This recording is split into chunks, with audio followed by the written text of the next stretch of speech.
Seguimos com o Diego Amorim aqui conosco para o Conexão Brasília. O Diego hoje traz aqui um comentário sobre os conceitos de corrupção e também, né, Diego, para a gente trazer uma reflexão, principalmente para o nosso dia a dia, né? Porque muitas vezes a gente fala da corrupção em alto nível, mas tem também os pequenos equívocos ou erros que são cometidos diariamente, né, Diego?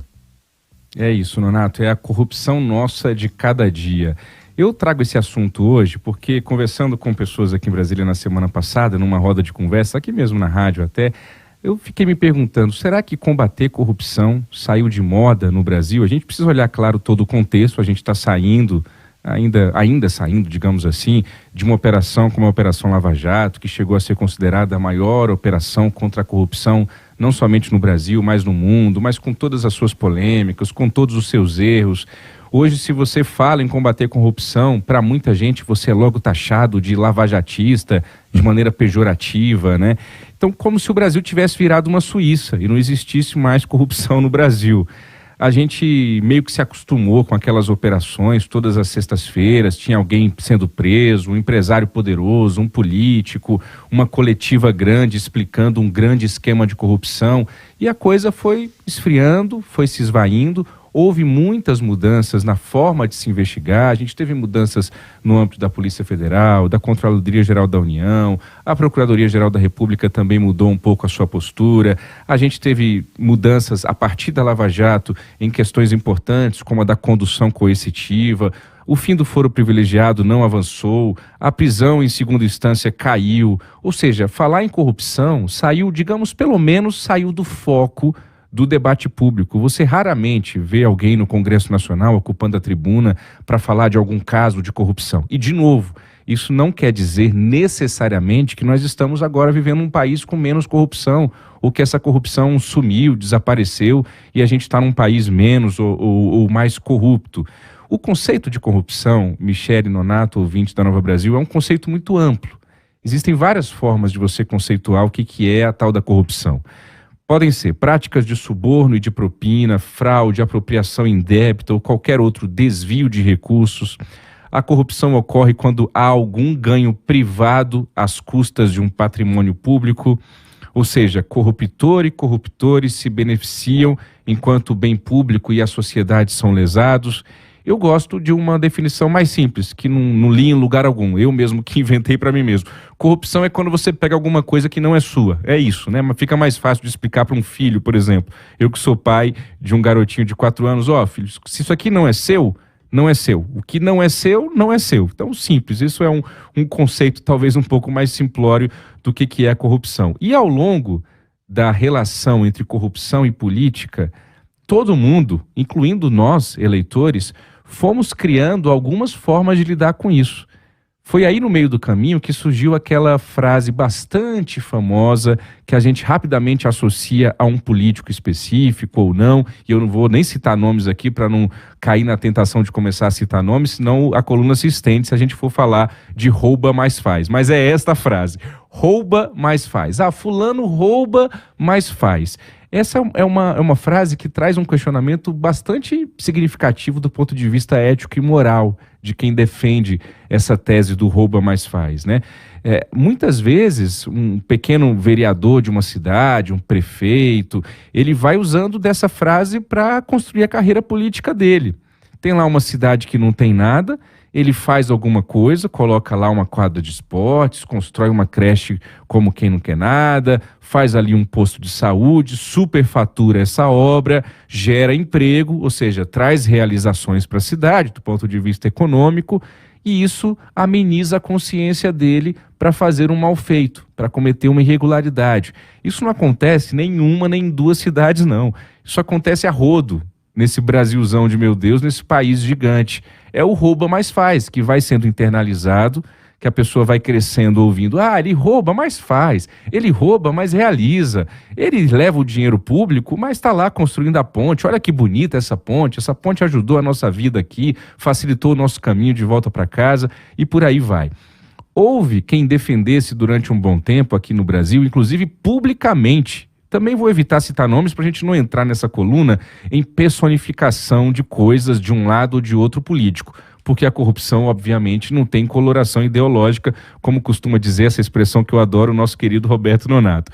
Mas durante um bom tempo, houve gente nesse país que veio a público para dizer que a corrupção estimulava a economia. É só dar um Google aí que você acha frases nessa linha. Gente que dizia que a economia era movimentada pela corrupção, que o combate à corrupção estragava a economia, interrompia um ganho econômico de uma empresa. A economia, ela é completamente prejudicada por um país onde tem a corrupção como cultura. A corrupção, ela afugenta investimentos. A corrupção, ela cria uma falsa ideia de crescimento econômico. É uma bolha. Uma bolha considerada, do ponto de vista ético e moral, completamente questionável. A corrupção mata. Só que a gente não consegue fazer essa associação tão direta assim. Então, para muita gente, isso parece um discurso muito ufanista, muito distante da realidade. Mas quando você desvia um dinheiro público, por exemplo, que originalmente estava voltado para ser aplicado na educação, como durante a pandemia da Covid-19, com um monte de gente morrendo com falta de ar nos hospitais, em casa, naquele desespero todo, e gente colocando dinheiro dentro da cueca, como a gente viu, o nome disso é corrupção que mata. É corrupção que mata as pessoas, que tira a vida das pessoas. Outra coisa que a corrupção traz, Nonato, Michele, caminhando para o fim dessa reflexão hoje aqui sobre corrupção nesse início de semana no jornalismo da Nova Brasil FM, é uma inflação sem fim. As coisas públicas, elas ficam com preços nas alturas.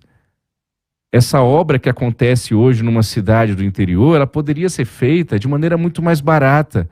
Mas como existe um modelo de corrupção consolidado, solidificado no Brasil, você superfatura uma obra e a obra que era para custar 100, ela passa a custar 100 vezes 4, porque tem que repartir aquele bolo de dinheiro público com o empreiteiro, com a cunhada do prefeito, com a filha do vereador, e você vai repartindo em formato de comissões, de percentuais, uma obra que era para custar pouco, entre aspas, pouco, e ela passa a ser superfaturada para abrigar esse modelo todo, essa cultura toda de corrupção que a gente tem. A Lava Jato, goste ou não, mostrou um pouco desse modelo com o cartel das empreiteiras. Agora, porque tem que sobrar, o preço sobe porque tem que sobrar dinheiro para ser repartido pelos agentes corruptos e corruptores. Corrupção dá trabalho. Uma coisa que eu aprendi aqui em Brasília, trabalhando há tanto tempo aqui dentro do Congresso, ouvindo os políticos, quando alguém da minha família, algum amigo, fala assim, político não trabalha, eu sou o primeiro a contestar. Eu falo, desculpa, isso aí é um senso comum que está equivocado. Político trabalha e trabalha muito, eles não param. E podiam até trabalhar menos, porque talvez seria melhor, viu? Mas eles trabalham e trabalham muito. Você criar um esquema envolvendo laranjas, isso dá muito trabalho. Você transformar as emendas, institucionalizar o que a gente chamou de orçamento secreto, e as emendas do orçamento secreto já estão sendo alvos de algumas investigações por aí, país afora, isso dá um trabalho danado. Alguns alertas que eu trago para a gente, para finalizar, para o nosso ouvinte do jornalismo da Nova Brasil FM, porque muitas vezes a gente olha para a corrupção como algo muito distante. É isso que o Nonato falou quando me chamou aqui para fazer esse comentário. É algo que o político tal faz, é o presidente da República, é o vice-presidente, é o ministro, é o governador. É sempre o outro que comete essa corrupção. E a gente é sempre o limpinho, cheiroso, que nunca não tem nada a ver com isso. A corrupção, ela é uma cultura, minha gente. É uma construção de cultura. Ninguém acorda e fala assim, hoje eu vou roubar 3 bilhões de reais dos cofres públicos. Ninguém acorda e fala assim, hoje eu vou superfaturar um hospital, sonhei com isso e acordei pensando nisso. É uma construção. E como se constrói uma cultura de corrupção? Com essas frasezinhas aqui. Se você algum dia já soltou essa frase, eu deixo o alerta para você. E aqui não é um discurso moralista, não. Vale para mim, vale para você, vale para todos nós. Algumas frases como, sempre foi assim. Algumas frases como, se eu não fizer assim, eu não serei aceito, serei excluído. Isso tem dentro do Congresso Nacional, parece coisa de escola, né, de menino de 5 anos, mas tem dentro do Congresso Nacional essa frase. Todo mundo faz, então eu vou fazer também. Não vai mudar, sempre foi assim e vai ser assim mesmo. Para de procurar pelo em ovo. Quando tem alguém querendo fazer alguma coisa correta, alguma coisa certa, e a pessoa diz, para de procurar pelo em ovo. Essas são algumas frases que podem acabar fazendo com que a gente relativize e crie hierarquias de corrupção. E aí aqui eu vou citar alguns exemplos para finalizar. A rachadinha, ela é menos corrupção do que um petrolão? Com base em que a gente faz essa hierarquia de corrupção na nossa cabeça quando a gente olha para a política brasileira? Existe hierarquia de valores desviados? A rachadinha foi pouco e o petrolão foi muito? A raiz é a mesma. Então, Michele Nonato, devolvo para vocês, fazendo essa reflexão de que a corrupção ela não está tão distante de nós como a gente procura acreditar para ter um alívio de consciência, não. Quando a gente se apropria do que não é nosso, quando a gente declara um imposto de renda da maneira incorreta, quando a gente pede para um amigo tirar a nossa multa no Detran, isso tem... Quando a gente abusa do tráfico de influência, de um amigo que arruma emprego, que abre porta não sei aonde, não sei o que lá, e quando a gente abusa dos privilégios. Os privilégios são a porta de entrada e a raiz para qualquer gesto corrupto, porque ela cega a nossa condição moral de ver o mundo. Essa é a reflexão que eu deixo para o nosso ouvinte de hoje, Michele Nonato. E que importante. Eu até acrescentaria mais uma aí, que é na linha do que você falou, mas assim, se eu não fizer, alguém vai fazer? Se eu não roubar, alguém vai roubar. Boa. Então, Boa. melhor eu roubar. Pelo menos eu faço um bom uso, ainda sendo, né? Pelo menos eu vou fazer um bom uso desse dinheiro, seja para qual for o fim, como a gente viu, né? Ah, não roubei para uso próprio, eu roubei para o meu partido ter mais visibilidade, ganhar eleição. Então, assim, não tô roubando para uso próprio. Cada um justifica. E no dia a dia a gente justifica muito isso, né? Ah, eu vou roubar ali do governo, porque o governo também não faz as ações que ele deveria fazer, então eu vou sonegar e vou piratear. Exatamente, o sonegador é exatamente isso. Não vou pagar imposto porque eles roubam, né? Se eles roubam, por que eu vou pagar o imposto? Então não vou pagar. Claro. Isso também é um tipo de corrupção em última instância. Claro que é, né? E aí é um ciclo que não tem fim, infelizmente. Valeu, Diego. Muito bom, Diego. Obrigada. Até amanhã. Até amanhã.